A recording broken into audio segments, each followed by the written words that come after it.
The night Jake first saw Ellie was like any other Friday at the Blue Glass Lounge. The place was packed, music playing just loud enough that people had to lean in close to talk.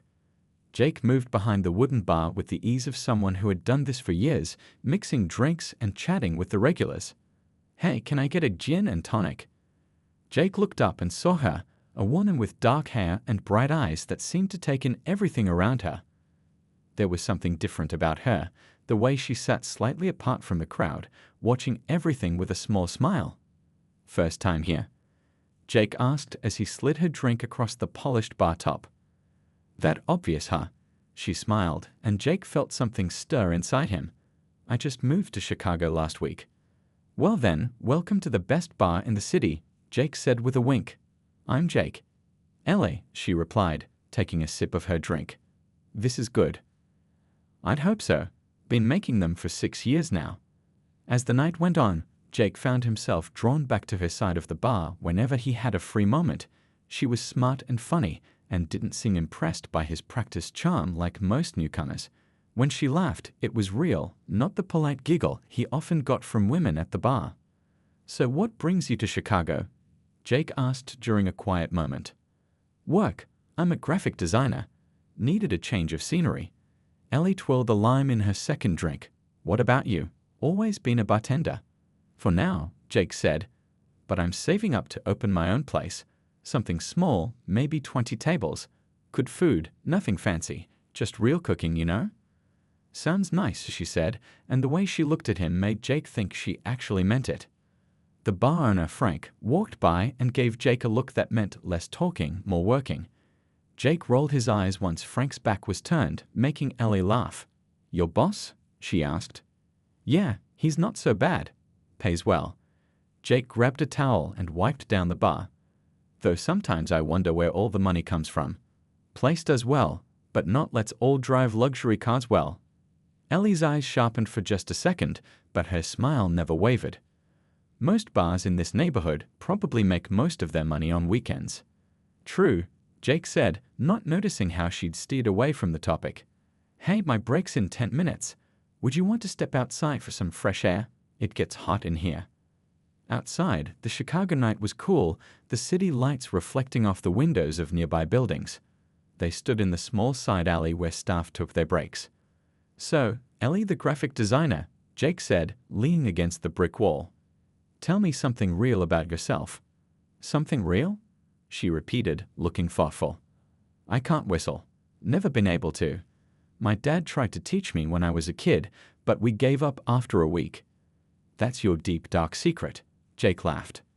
"Start small, work up to the big stuff," she said with a playful shrug. "What about you?" "Let's see. I'm terrified of heights, but I love roller coasters. Makes no sense, I know." They traded small facts about themselves as the minutes ticked by. Jake found himself watching the way she tucked her hair behind her ear when she was thinking, the slight crinkle near her eyes when she smiled. "I should get back," Jake finally said, though he didn't want to. "But I'd like to see you again. Maybe somewhere I'm not working." Ellie hesitated just for a moment. Something crossed her face, doubt maybe, but then she nodded. "I'd like that."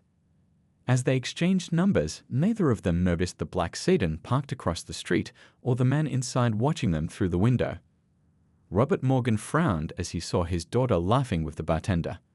The same bartender who worked at the bar owned by one of Chicago's most notorious money launderers. Back inside, Jake couldn't stop smiling as he mixed drinks. Frank came by, slapping him on the shoulder. "Jake, I might have a side job for you. Good money. You interested?" "Sure," Jake said, barely listening, his thoughts still with Ellie, not knowing that his answer had just set in motion events that would turn his world upside down. Meanwhile, Ellie walked home, her phone buzzing with a message. It was from her father. "Call me." "Urgent," she sighed, looking back at the bar where Jake worked. She had promised herself no relationships while settling into Chicago, especially with her father's big case ongoing. But there was something about Jake, something genuine. She put her phone away without replying. Her father could wait until tomorrow. 3 weeks flew by faster than Jake could believe. Every moment not spent at work, he was with Ellie. They'd explored hidden spots across Chicago that even Jake, who could live there his whole life, never knew existed. Today, they were at a small park near the lake, sitting on a bench sharing a paper bag of warm pretzels. The October air was crisp, carrying the scent of fallen leaves. "How'd you find this place?" Jake asked, watching a family feed ducks at the small pond. "I've lived here forever and never knew about it." Ellie smiled, breaking off a piece of pretzel. "I like to wander. Best way to get to know a city."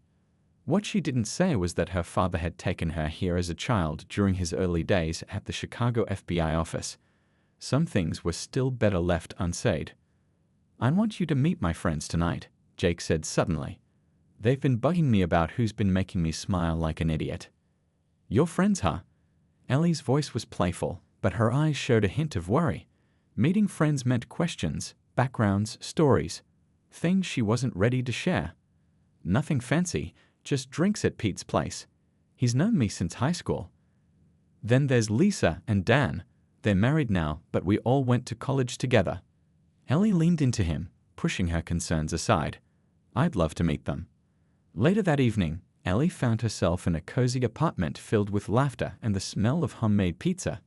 Pete was loud and funny, telling embarrassing stories about teenage Jake that had her laughing until her sides hurt. Lisa was warm and welcoming, immediately pulling Ellie into their circle as if she'd always been part of it. "So he really tried to cook for you?" Lisa asked, eyes wide with mock horror. "And you survived?" "Hey," Jake protested from the kitchen where he was getting more beers. "I've gotten better." "The pasta was actually good," Ellie defended him. "The garlic bread was, well, let's say very well done." "You mean burnt?" Pete laughed. "Call it what it is." As the night went on, Ellie relaxed more than she had in months. These people were real, genuine. No hidden agendas, no double lives. For a few hours, she could forget that she was Robert Morgan's daughter, forget the warnings he'd given her about getting too attached while in Chicago. "You're good for him," Lisa said quietly when they were alone in the kitchen. "I haven't seen him this happy in a long time." Ellie felt a pang of guilt. He's special. "Just be careful with him, okay? Jake puts on a tough act, but he's all heart underneath." The guilt twisted deeper. If Lisa only knew. The next night, Jake was back at work, his mind still replaying moments from the evening with Ellie and his friends. She'd fit in perfectly, like she was always meant to be there. "Sullivan, wake up." Frank snapped his fingers in front of Jake's face. "I need you focused tonight. Important people coming in." Jake straightened up behind the bar. "Sorry, boss." Frank lowered his voice. "The guys in the corner booth, make sure their drinks are perfect." "On the house." Jake glanced over at the booth. 3 men in expensive suits, looking out of place in the usually casual bar. One of them caught his eye and nodded slowly. As Jake prepared their drinks, the door opened and 2 more men walked in. Jake recognized one immediately, Tony Ritchie, whose face occasionally appeared in the local news. Rumors said he ran half the gambling in Chicago, though nothing was ever proven. "Mr. Ritchie." Frank was suddenly beside the men, all smiles and handshakes. "Your usual table is ready." Jake delivered the drinks to the corner booth, trying not to stare as Tony patted Frank on the back like an old friend. He'd always suspected Frank had connections, but seeing Tony Ritchie in person made everything more real. His phone buzzed in his pocket. A message from Ellie. "Miss you. Dinner tomorrow?" Jake smiled, his worries momentarily forgotten. He typed back, "Can't wait. My place at 7. Across town, Ellie sat at her kitchen table, staring at photos spread out before her. Surveillance photos her father had left in a folder during his last visit. Photos of the blue glass. Photos of Frank with known members of the Ritchie crime family. And in the background of one, Jake, looking oblivious to the company he was keeping. Her phone rang, her father calling for the 3rd time that day. She let it go to voicemail again. Instead, she looked at Jake's message and replied with a heart. She knew she should tell her father about Jake, should tell Jake about her father. But doing either would mean risking everything. For now, she just wanted to hold on to this feeling of being just Ellie, graphic designer, girlfriend of a bartender with dreams of his own restaurant. Not Ellie Morgan, daughter of Robert Morgan, FBI special agent in charge of organized crime. Tomorrow would be soon enough for reality. Tonight, she allowed herself to simply miss Jake, to look forward to seeing him again, to pretend that their worlds weren't on a collision course that neither of them could stop. The rain pounded against the windows of the blue glass as Jake wiped down the bar. It was nearly midnight and the last customers had just left. Frank emerged from his office, jingling his car keys. "Got a minute?" Frank asked, motioning Jake to follow him to the back room. Jake tossed his rag aside and followed, wondering what this was about. The back room was small, mainly used for storage. Frank closed the door behind them. "You've been with us, 6 years now?" Frank leaned against a shelf of liquor bottles. "Just about," Jake nodded. "Loyal, hardworking, smart enough to mind your own business," Frank smiled. "I like that about you, kid." Something in Frank's tone made Jake uneasy. "Thanks, I guess." "I got an opportunity for you. Extra work, extra cash. The kind of money that could get that restaurant of yours up and running a lot faster." Jake perked up at that. His savings were growing, but slowly. At this rate, he'd be 40 before he could open his own place. "What kind of work?" he asked cautiously. Frank pulled out an envelope and handed it to Jake. Inside was a stack of cash, more than Jake made in 2 weeks. "Package deliveries. After hours. Very simple." Frank's voice was casual. "Pick up from one place, drop off at another. No questions asked. That's your first payment in advance." Jake stared at the money. "What am I delivering?" "Special bottles for our VIP clients. Premium stuff we don't keep on the shelves." Frank pointed to a box in the corner with the logo of a high-end whiskey brand. "That one goes out tomorrow night. Address is inside. You in?" Every instinct told Jake to say no. But then he thought about his restaurant dreams, about how long he'd been stuck behind the bar, about how the right amount of money could change everything. "Yeah," he said finally, "I'm in." The first few deliveries were exactly as Frank described, boxes of expensive alcohol to wealthy clients who tipped generously. Jake started to relax, thinking maybe his initial worries were unfounded. The money was good, allowing him to finally open a savings account specifically for his restaurant. One night, he was making a delivery to an address he hadn't been to before, a fancy high-rise downtown. As he waited for the elevator, a security guard eyed him suspiciously. "Delivery for Mr. Conte," Jake explained, holding up the box. The guard's demeanor changed instantly. "Penthouse. They're expecting you." The penthouse was like nothing Jake had ever seen, all glass and chrome with a view of the entire city. 3 men sat around a poker table, chips stacked high. One stood up when Jake entered. "The package from Frank," Jake said, feeling oddly nervous. The man, presumably Mr. Conte, took the box but didn't open it. Instead, he handed Jake an envelope much thicker than usual. "Tell Frank we're square now." On his way out, Jake noticed a gun sitting casually on a side table, as if it were just another household item. The sight made his stomach turn. Back in his car, curiosity got the better of him. He opened the envelope to count his tip and found not just cash, but a small flash drive taped to the inside. He quickly closed it, suddenly not wanting to know more. Meanwhile, Ellie sat in her apartment, surrounded by work files she brought home. Her phone had been buzzing all evening with texts from Jake, but she couldn't bring herself to respond. Not after what she'd learned today. Her father had finally cornered her after days of avoiding his calls. "That bartender you've been seeing," he'd said without preamble when she finally picked up. "He's making deliveries for the Ritchie family now." "You're having him followed?" Ellie had asked, anger rising in her voice. "I'm following the Ritchie operation. Your boyfriend just happens to be in the frame more and more." Her father's voice was stern. "He's carrying packages, Ellie. God knows what's in them." Jake wouldn't knowingly get involved in anything illegal, she defended, but doubt had already taken root. Now as she stared at a surveillance photo her father had sent her, Jake handing a package to a known associate of the Ritchie family. His expression in the grainy photo was uneasy, but he was there, doing it. Her phone buzzed again. "Jake, hope you're okay. Haven't heard from you all day. Still on for dinner tomorrow?" She picked up her phone, then set it down again. What was she supposed to say? That she knew what he was doing? That her father was building a case that might eventually include him? Finally, she texted back, "Sorry, busy with work. Yes to dinner. Miss you." The lie tasted bitter. But telling the truth would mean admitting who she really was, who her father was, and potentially ruining the investigation that had been ongoing for months before she'd even met Jake. Ellie looked back at the photo. Jake looked so out of place among these criminals. Surely he didn't understand what he was involved in. She had to believe that. Because the alternative, that the man she was falling in love with was knowingly working with organized crime, was unthinkable.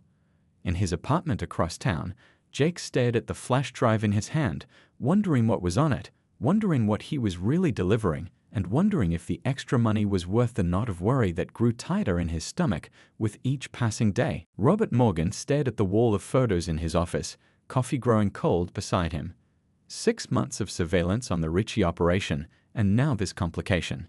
His daughter falling for a man who was getting deeper by the day into a criminal organization. "Sir, you wanted to see these." Agent Wilson placed a folder on his desk. More surveillance photos. Robert flipped through them, his jaw tightening when he saw Jake making yet another delivery, this time to a warehouse the FBI had been watching for weeks. "How many deliveries has he made now?" Robert asked. 7 that we've documented," Wilson replied. "Started with alcohol, but we believe they've moved to data transfers and possibly cash." Robert rubbed his forehead. "And my daughter is still seeing him." Wilson shifted uncomfortably. "Yes, sir. They had dinner last night. Our agents kept their distance, but they appeared close." Close. Robert knew what that meant. Ellie was falling for this guy, maybe already in love with him. He picked up his phone and dialed her number. "Dad, I'm at work," Ellie answered, her voice hushed. "We need to talk, not on the phone. Meet me at Crawford Park in an hour." "I can't just." "It's about Sullivan," he cut her off. "1 hour, Ellie." The park was quiet on a Tuesday afternoon. Robert sat on a bench, watching his daughter approach. She looked tired, he thought, stressed. "This better be important," Ellie said, sitting beside him. "I had to reschedule a client meeting." Robert handed her the folder without speaking. Ellie opened it, her face falling as she looked through the photos. "He's in deeper than we thought," Robert said gently. "That warehouse is a major distribution point for the Ritchie organization." "He doesn't know what he's involved in," Ellie insisted. "He thinks he's just delivering alcohol to rich clients." "Maybe at first, but look at the dates on these photos, Ellie. These deliveries have been going on for weeks now. At some point, ignorance stops being an excuse." Ellie closed the folder, her hands shaking slightly. "What are you saying?" "I'm saying we're close to making arrests, very close, and your boyfriend is going to be caught in the middle unless he cooperates." "Cooperates?" Ellie's voice rose. "You want to use him as an informant." "I want to give him a chance to save himself," Robert corrected. "But first, I need to know how much he knows." "And to do that, you need me to spy on him," Ellie finished, standing up. "No, absolutely not." "Then I bring him in for questioning today." Robert's voice hardened. "Is that what you want? Him finding out about your connection to the FBI in an interrogation room?" Ellie paced in front of the bench, tears threatening. "This isn't fair." "None of this is fair. But we're running out of time.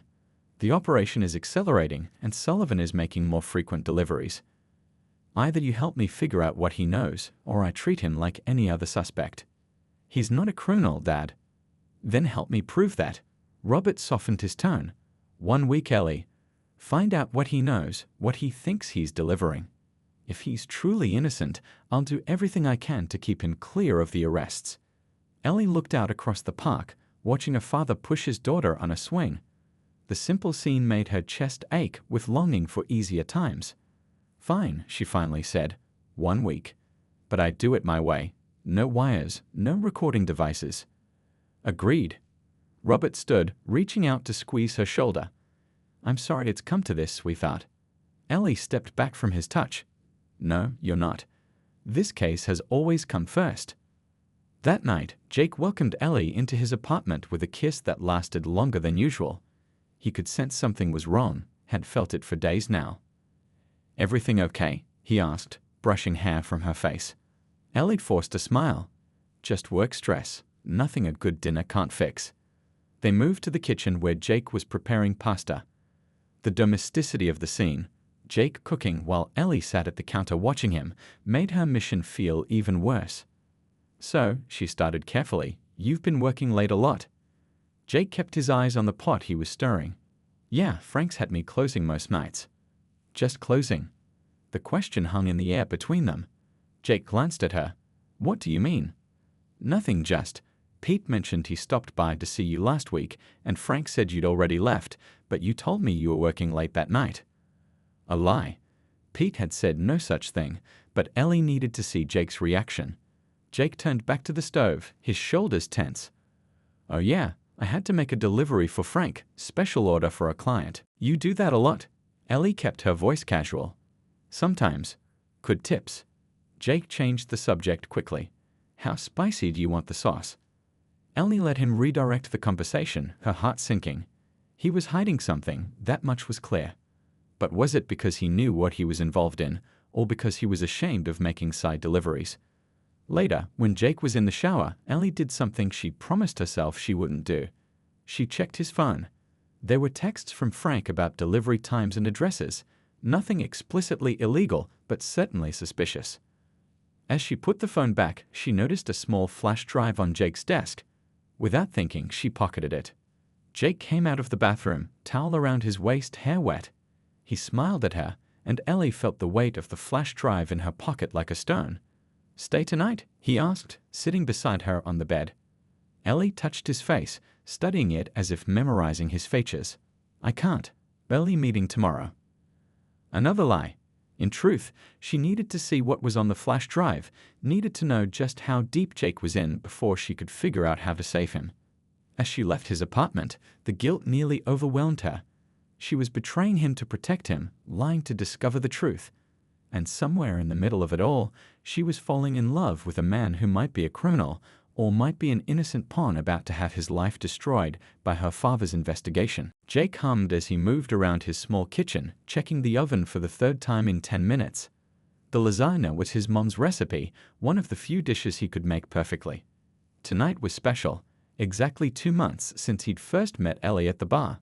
He'd gone all out, bought real wine glasses to replace his mismatched collection, splurged on a bottle of wine that cost more than he usually spent on groceries for a week, and even cleaned his apartment properly, not just the quick tidy-up he normally did before she came over. His phone buzzed with a text from Ellie.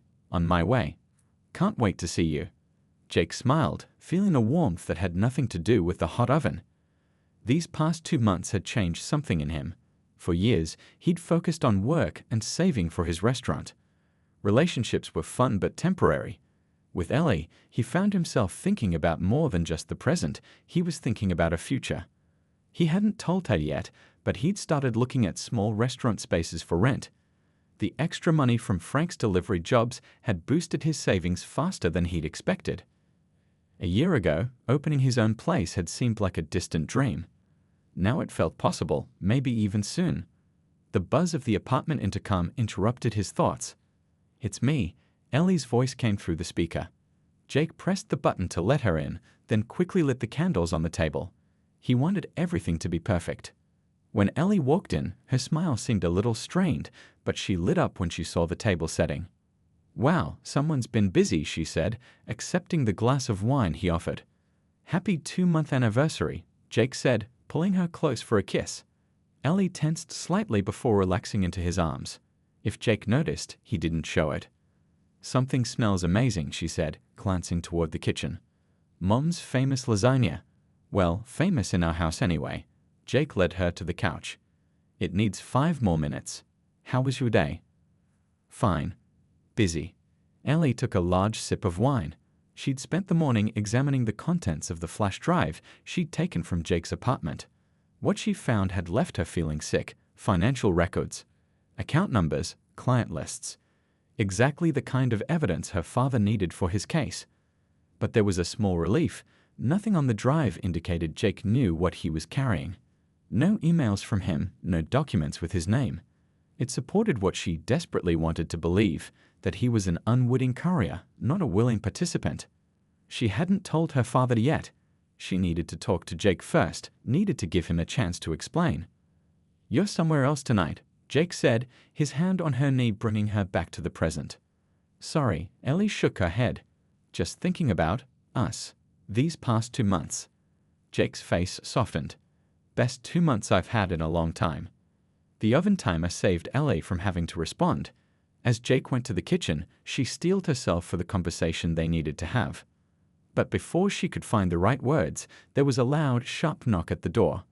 Jake frowned, setting the hot dish on the counter. You expecting someone? Ellie shook her head, a cold dread washing over her. The knocking came again, harder this time. Jake walked to the door and looked through the peephole. His confusion was clear as he turned back to Ellie. It's some guy in a suit, looks official.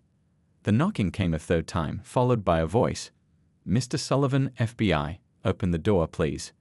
The color drained from Jake's face as he opened the door to find Robert Morgan standing there, badge in hand, with 2 agents behind him. Jake Sullivan? Robert asked, though it wasn't really a question. Jake nodded, too stunned to speak. I have some questions about your employment at the Blue Glass Lounge, Robert said, his voice professional and cold. Then his eyes moved past Jake to where Ellie stood frozen in the living room. Something in his expression shifted. I'm also Ellie's father.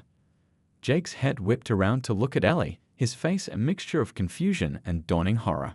What? Ellie moved forward on shaky legs. Dad, this isn't what we discussed. You said I had a week. Plans changed. Robert cut her off. The Bureau decided to move up the timeline on the Ritchie case. He returned his attention to Jake. Mr. Sullivan, we need to discuss the packages you've been delivering for Frank Moretti. Jake looked between Ellie and her father, the betrayal clear in his eyes. Ellie's father. FBI. His voice cracked. What's going on? Ellie reached for his arm, but Jake stepped back. Jake, please, I can explain. Explain what? That you've been lying to me this whole time? Jake's voice was rising now. That you're what? Spying on me? It's not like that, Ellie pleaded, tears forming in her eyes. Then what is it like? Jake demanded. Robert interrupted, his patience wearing thin. Mr. Sullivan, this conversation can happen here or at the FBI field office. Your choice. Jake's hands were shaking as he ran them through his hair. The smell of the lasagna filled the apartment, a cruel reminder of what the evening was supposed to be. Fine, he finally said, his voice flat. Let's talk. As they moved to the living room, Jake couldn't bring himself to look at Ellie. The candles still flickered on the table set for 2, wine glasses half full, a celebration now turned to ashes. Robert sat across from Jake, pulling out a folder. Do you know what was on the flash drives you were delivering, Mr. Sullivan? But Jake wasn't listening. He was looking at Ellie, his eyes filled with hurt and confusion. Was any of it real? He asked quietly. The question hung in the air between them as Robert opened the folder, placing surveillance photos on the coffee table one by one, each showing Jake making deliveries to members of the Ritchie organization.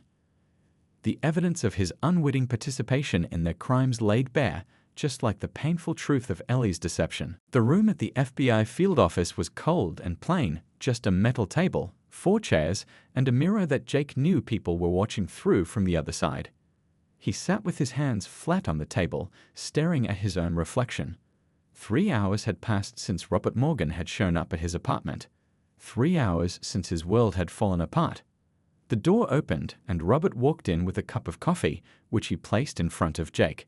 Thought you could use this, he said, taking the seat across from him. Jake didn't touch the cup. Where's Ellie? In another room. She's not part of this interview. Interview? Jake repeated with a bitter laugh. Is that what we're calling this? Robert sighed, opening the folder he brought with him. Let's go through this again. You started making deliveries for Frank Moretti 6 weeks ago. Just packages at first, then flash drives. You never looked at what was on those drives. Jake leaned back in his chair. I told you no. Frank said they were inventory lists, supplier contacts, stuff for his business. Why would I check? Because he was paying you 3 times your normal salary to deliver them. I thought he was just being generous. Jake's voice rose before he got it under control. Look, I'm a bartender. I know Frank has connections. Everyone in that neighborhood knows that. But I'm trying to save for my own place, and the money was good. Too good, Robert pointed out. Jake ran his hands through his hair in frustration. Yeah, I see that now, but I didn't think I was doing anything illegal. I thought I was delivering booze to rich clients who tipped well and maybe some business files. You didn't think it was strange that these business files had to be delivered in person, often late at night. Have you met rich people? They're weird about their expensive alcohol collections, and Frank always said his business contacts preferred personal delivery. Jake shook his head. I know how that sounds now, but it made sense at the time. Robert studied him for a long moment. I believe you. Jake looked up in surprise. You do? The technical team analyzed your personal devices. No evidence you accessed any of the files. No communication with known members of the Ritchie organization except through Frank. Your bank records show the payments, but nothing suspicious beyond that. Robert leaned forward. You were a convenient messenger, Mr. Sullivan. Someone with no criminal record, no connections to organized crime, who wouldn't raise flags with law enforcement. Jake felt a mixture of relief and anger.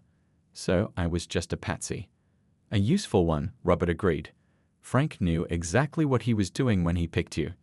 Jake thought about all the deliveries, all the places he'd been, the people he'd met. So what happens now? Am I under arrest? That depends on you. Robert closed the folder. We're preparing to move on the entire Ritchie operation. Frank, his associates, everyone involved. But we could use your help. My help? How? One more delivery. But this time, you'd be working for us. The words hung in the air between them. Jake stayed silent, processing what Robert was suggesting. You want me to be an informant, he finally said. For one job, Robert clarified. Frank trusts you. He'll give you one more package to deliver. When you do, our team will be in place to make arrests. After that, you're done. Clean slate. And if I say no, Robert's expression hardened slightly. Then we can't guarantee the DA won't pursue charges against you for your role, unwitting or not. Jake laughed without humor. Not much of a choice, is it? It's the best I can offer. The weight of everything pressed down on Jake, the betrayal, the danger, the fear. But underneath it all was anger. Anger at Frank for using him, at himself for being so blind, and at Ellie for lying to him. Ellie knew all along, didn't she? He asked quietly. About who I was, what I was doing. Robert hesitated, not at first. She met you by chance. When she realized where you worked, she checked with me. I was already investigating Frank, but you weren't on our radar yet. By the time you started making deliveries, she was invested. Invested, Jake repeated the word, tasting its hollowness. So what was she doing with me these past weeks? Spying? Gathering evidence? She was falling in love with you, Robert said simply, and it complicated everything. Jake looked away, not wanting Robert to see the effect those words had on him. She wanted to tell you, Robert continued, especially once we realized you were just a courier. But I needed to be sure. So she was following orders, Jake said bitterly. No. Robert's voice was firm. She was protecting you the only way she knew how. Why do you think I found that flash drive so quickly? She took it from your apartment to see what was on it. She was trying to prove your innocence before we brought you in. Jake remained silent, not ready to process this information, not ready to forgive. Think about my offer, Robert said, standing up. I'll give you some time. Left alone, Jake stared at the untouched coffee. His life had been upended in a single evening. His job was a front for criminal activity. The woman he thought he knew had been hiding her identity. And now he was being asked to put himself in danger to clean up a mess he never intended to make. The worst part was, beneath his anger and sense of betrayal, he couldn't stop thinking about Ellie. About the look in her eyes when her father revealed who she was. About the question he'd asked her. Was any of it real? He still didn't have an answer, and he wasn't sure he was ready to hear it. 2 weeks after the raid on the Blue Glass, Jake stood on the sidewalk across the street, watching as workers took down the bar's sign. The place was closed for good now, yellow police tape still visible through the windows. Frank and most of his staff were in custody, facing years in prison for their role in the Ritchie organization's money laundering operation. Jake had agreed to help the FBI that night in the interrogation room. His final delivery, a flash drive containing account information for offshore banks, had led to simultaneous raids across the city. The operation was hailed as one of the biggest takedowns of organized crime in Chicago's recent history. And Jake? He'd been cleared of any wrongdoing, his cooperation earning him immunity from prosecution. The FBI had even returned the money he'd earned from the deliveries, determining he had accepted it without knowledge of its criminal source. He should have felt relieved. Instead, he just felt empty. Jake hadn't spoken to Ellie since that night in his apartment. He'd ignored her calls and texts until eventually they stopped coming. Her father had been the one to inform him when the case was officially closed, when he was free to move on with his life. Moving on. Easier said than done when everything reminded him of her. Jake turned away from the bar and walked to his car. He had an appointment to look at a small restaurant space in a different neighborhood. Life had to go forward, even if his heart wasn't ready. Ellie sat at her desk, staring at her computer screen without really seeing it. Work had become her refuge these past weeks, a place where she could focus on designs and layouts instead of the mess she'd made of her personal life. "Package for you," her coworker said, dropping a small envelope on her desk. Ellie frowned. She wasn't expecting anything. The envelope had no return address, just her name written in a familiar handwriting that made her heart skip. Inside was a business card for Sullivan's, with an address in a quiet neighborhood on the north side. On the back, Jake had written, "Grand opening this Friday, 7 p.m. Ellie turned the card over repeatedly, as if more words might appear. Was this an invitation? A goodbye? A chance to talk? She didn't know, but for the first time in weeks, she felt something like hope. Friday evening arrived cold and clear. Jake moved through his new space, tiny compared to the Blue Glass, just 12 tables and a small bar, but it was his. He'd used the money from the deliveries as the down payment on the lease, turning what had started as a mistake into something good. His friends had helped with renovations. Pete had built the bar top himself, Lisa had handled the decorations, and Dan had revamped the small kitchen. Jake had insisted on doing the cooking area himself, his domain, where his dreams would finally take shape. "Nervous?" Pete asked, arranging glasses behind the bar. Terrified, Jake admitted with a smile, but ready. As 7 o'clock approached, his friends and family began to arrive. His mom cried when she saw the framed copy of her lasagna recipe hanging on the wall. His sister brought a plant for good luck. Soon the small space was warm with conversation and laughter. Jake was in the kitchen checking the appetizers when Pete poked his head in. "There's someone here to see you," he said, his expression careful. "I can tell her you're busy if you want." Jake knew without asking who her was. He wiped his hands on a towel, took a deep breath, and walked out to the dining room. Ellie stood just inside the door, looking uncertain and beautiful. She wore a simple blue dress, her hair loose around her shoulders. When she saw him, she took a half step forward, then stopped. "I wasn't sure if the card was an invitation or just an announcement," she said quietly. Jake was aware of his friends watching, of the curious glances. "It was an invitation," he said. "Your place looks amazing," Ellie said, looking around. "You did it. Your dream." Jake nodded, feeling the awkwardness between them, the weight of everything unsaid. "Can we talk? Outside?" The night air was crisp as they stood on the sidewalk in front of the restaurant's large window. Inside, the party continued, but out here, it was just the two of them. "I'm sorry," Ellie said before Jake could speak, "for lying about who I was, for not telling you about my father, for everything. I never meant to hurt you." "I know," Jake said, surprising himself with how much he meant it. The anger that had sustained him these past weeks had faded, leaving only the memory of what they'd had. "Your dad told me you took that flash drive to try to protect me." Ellie nodded, blinking back tears. "I wanted to prove you weren't knowingly involved before my father brought you in, but he moved up the timeline without telling me. Why didn't you just ask me?" The question had been haunting him. "I was afraid," she admitted. "Afraid you might be involved deeper than I thought. Afraid of what it would mean for us. Afraid of having to choose between you and my father." She looked up at him. It was easier to investigate than to face that possibility. Jake was quiet for a moment, taking in her words. Was any of it real? He finally asked, the same question he'd asked that night in his apartment. "All of it," Ellie said without hesitation. "Everything I felt for you was real. Still is." Through the window, Jake could see his friends and family celebrating his new beginning. He'd worked so hard for this moment, overcome so much to get here. But something was still missing. I used the money from those deliveries to open this place, he said. Your father said it was clean, that I'd earned it without knowing what I was involved in. But sometimes I still wonder if I should have taken it. You turned something bad into something good, Ellie said. That counts for something. Jake looked at her, really looked at her for the first time in weeks. I missed you, he said simply. Ellie's smile was tentative but real. I missed you too. I can't promise I'm completely over everything that happened, Jake said honestly.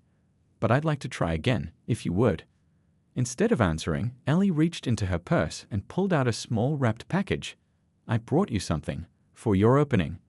Jake unwrapped it to find a small plaque with the restaurant's name and today's date engraved on it. At the bottom were the words, "Where new beginnings start." So what do you say? Ellie asked. Ready for a new beginning? Jake thought about the journey that had brought them here, from that first gin and tonic at the bar to FBI interrogation rooms, from lies and half-truths to this moment of honesty. It hadn't been the start either of them had expected, but maybe that didn't matter anymore. He reached for her hand, feeling the familiar warmth of her fingers entwining with his. I think my restaurant could use a good graphic designer for the menus, he said with a smile. As they walked back inside together, Jake caught sight of a familiar figure watching from a car parked across the street. Robert Morgan gave him a small nod of acknowledgement before driving away. Jake nodded back, an understanding passing between them. Some beginnings were complicated. Some relationships came with unexpected baggage, like an FBI father-in-law who would probably always be watching. But looking at Ellie as she joined his friends, already being welcomed back into the fold, Jake knew some things were worth the risk. After all, he'd thought she was just another girl, and finding out she wasn't had changed his life in ways he never could have imagined.